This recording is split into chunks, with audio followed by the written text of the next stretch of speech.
I think as much as I try to avoid social constructs and fight against them, being a feminist and being a women's studies scholar and trying to do that sort of stuff, I try not to associate that with, you know, the term gay or the term lesbian or something with the flamers or with the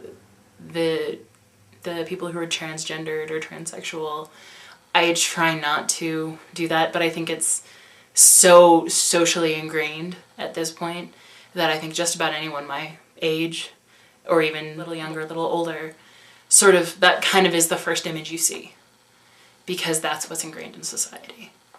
And I think if anything is to be done, it's so that the next generation after ours doesn't think that, doesn't think of Jack from Will and Grace, doesn't think of the notable drag queens or, you know, the RuPauls, those things. Immediately when they hear the term gay, they think of, oh, you know, that's just someone who prefers something different to what I want. And that's cool. I'm alright with that. Or even better, doesn't think anything of it. I think that's probably the real ideal, is for them to not think that's different. For them to just accept it as, or not even accept it, just know that that's what it is. And there's nothing different about it, there's nothing strange about it, it's just what it is. And it's part of life, and it's part of society, and it's part of what is actually normal in our world. When I hear the word gay, I think of my friends who are gay. I can't get around that. I don't think of a media portrayal, I think of my friends.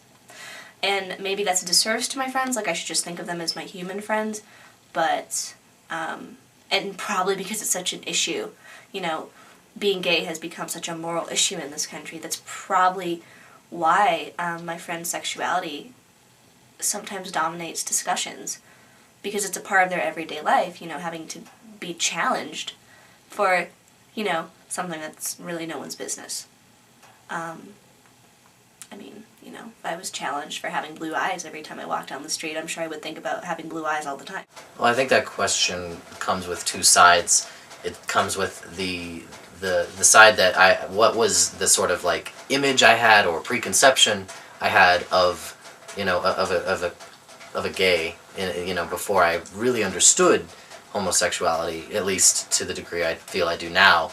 And then, you know, then there's also like the realized version, you know, the side that says, you know, this is really what I've come to understand as who represents a homosexual. But I guess my immediate impressions growing up, Gene Simmons was a huge one for the gay man for some reason for me. Like he stood out as like one of the first ones for me that I recognized or noticed as outwardly gay. And I think that RuPaul was another one that showed up that was a big one for me, more in the transgender, you know, sort of a spectrum. But I would still consider him or her a gay individual.